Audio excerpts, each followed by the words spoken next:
Hey everyone, I'm Nick and welcome back to Sci-Finatics. Well, we finally have a full trailer to have a look at for the Section 31 movie. We haven't got too long before this hits our TV screens, about 6 weeks to go. And today we're going to check out the full trailer, look at it shot by shot, scene by scene, and see if there's any extra information we can gather about what's going on here in this new Star Trek Section 31 movie. So let's take a look at some shots from this new trailer and see what we're up for.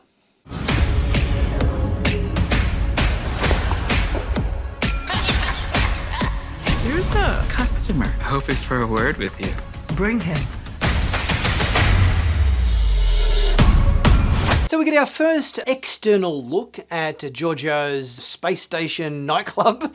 It's quite a big station here. It looks like it's very pretty, I guess, sort of almost floral-like design in its shape and form. We get a few shots from the interior, which we kind of have seen already from the teaser trailer that came out.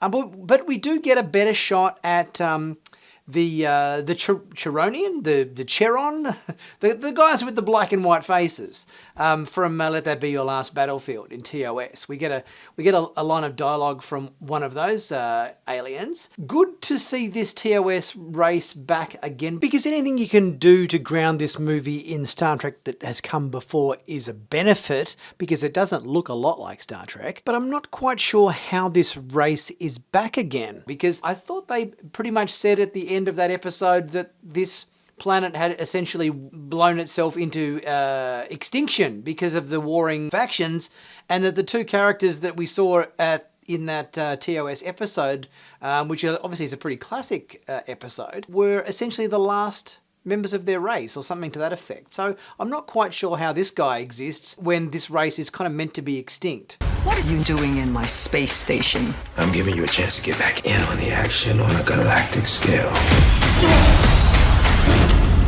What a cute idea. The only way this works is if I know exactly what I'm dealing with. We get a scene with Alok Sahar recruiting Giorgio. He seems to be the leader of the mission. And we get Giorgio fighting a masked opponent here, which is intercut with a different scene with a completely different character that is obviously also in a fight with Giorgio at some point later in the movie, but in a completely different context. So they've edited this trailer together to make it sort of look like he's fighting the same person, but it's two completely different scenes here. You can see this other guy here is actually this character that we see later on in the trailer. We're facing a threat unlike anything Starfleet's ever seen. Billions of lives are at stake. Gather your people. We're gonna need every one of them. 31 is a Black Ops division. Spy work.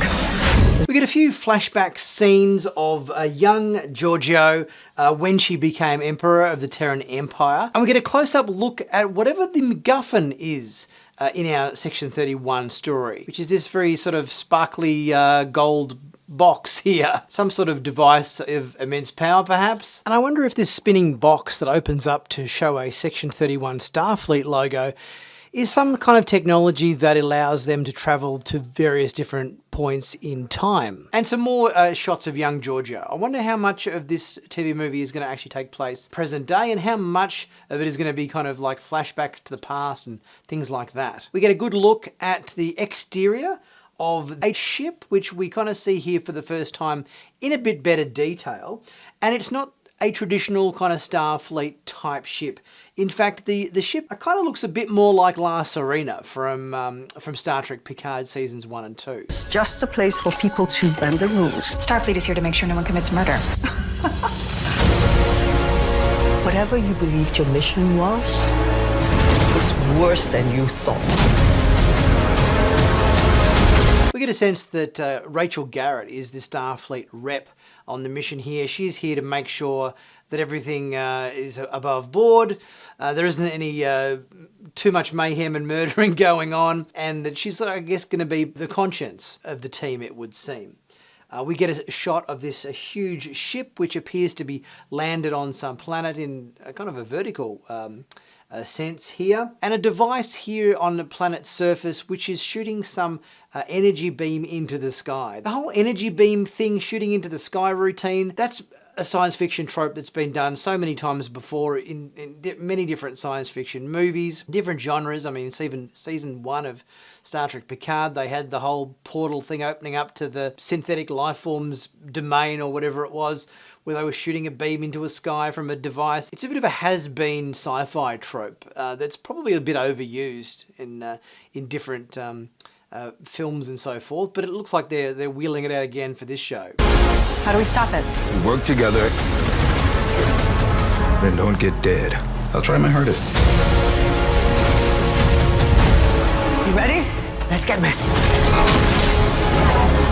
We get a shot of a couple of different ships here in this part of the trailer, and there's nothing particularly familiar. I think this was the criticism that a lot of people made with the teaser trailer that came out, is that there isn't anything identifiably Star Trek about this show. Like the ships look unfamiliar. There's not obviously a uniform of any kind in sight. The locations all seem unfamiliar. So I think there was a concern that if you remove anything familiar about this TV movie that iconically makes it Star Trek, is it still Star Trek? There's a lot of science fiction imagery, visual stuff obviously there, but if you muted the trailer and you just watched the visuals without hearing any comments of Starfleet or anything like that, apart from a pair of pointy ears on one of the characters, there's not a huge amount of stuff in the show that visually immediately tells you you're watching Star Trek. I think it's important when you're doing a new show like this to, ground certain elements in what's come before. There's nothing wrong with establishing new stuff, new looks, new ships, new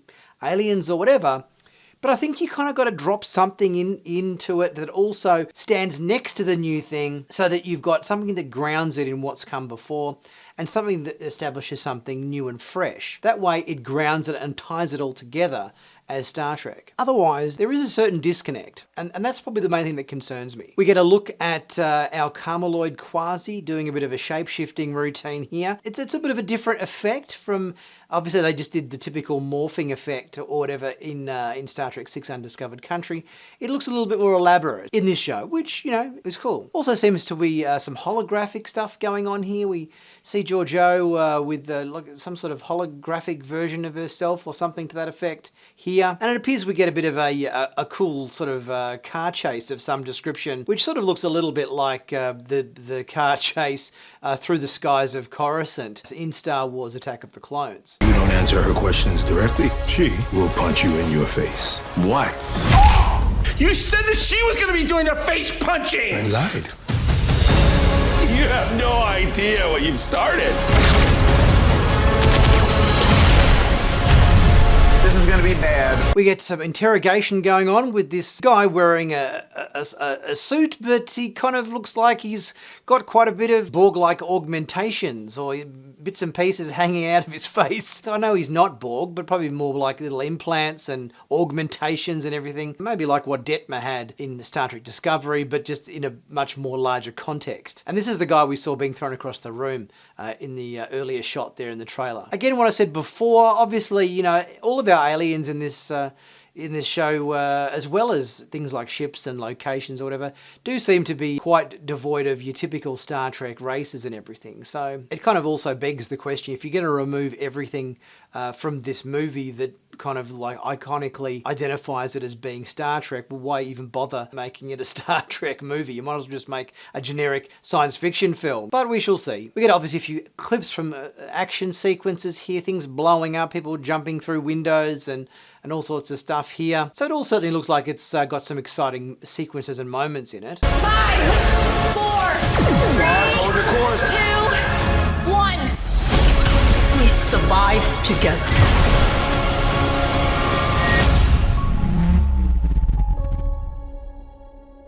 Again, lots of exciting action shots, a bit of space battle action with a whole bunch of ships here that, yes, as I said, again, aren't identifiably anything we've really seen from Star Trek before. A lot of battle stuff, a lot of explosions, and nothing kind of really that jumped out as like a big sort of surprise. Sometimes they throw in these trailers, particularly not so much the teaser trailer, but certainly the full theatrical trailer often has something in it where you go, ooh, it's got this in it, or it's got that in it, or something that, you can really excites you. A bit like when they dropped the Star Trek Picard Season 3 trailer and it featured Moriarty and Lore, which really excited fans. But I think because a lot of the imagery in this trailer is stuff we don't know about. It's ships we don't know, aliens we don't know, locations we don't know, nothing that seems to be grounding it from what I can see in the Star Trek universe. Therefore, maybe they're holding out some big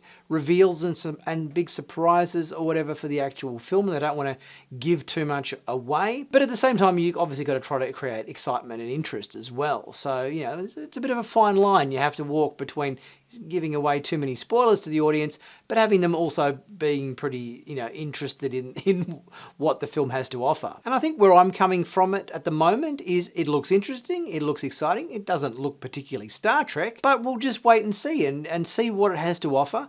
If it's a good story and it's got good characters and everything and it told well or whatever, you know, I'm happy to embrace it. It just concerns me a little bit that there's so much visual imagery which isn't obviously identifiable as Star Trek, but we shall wait and see. So what do you guys think? Did this trailer make you more excited for the Section 31 movie?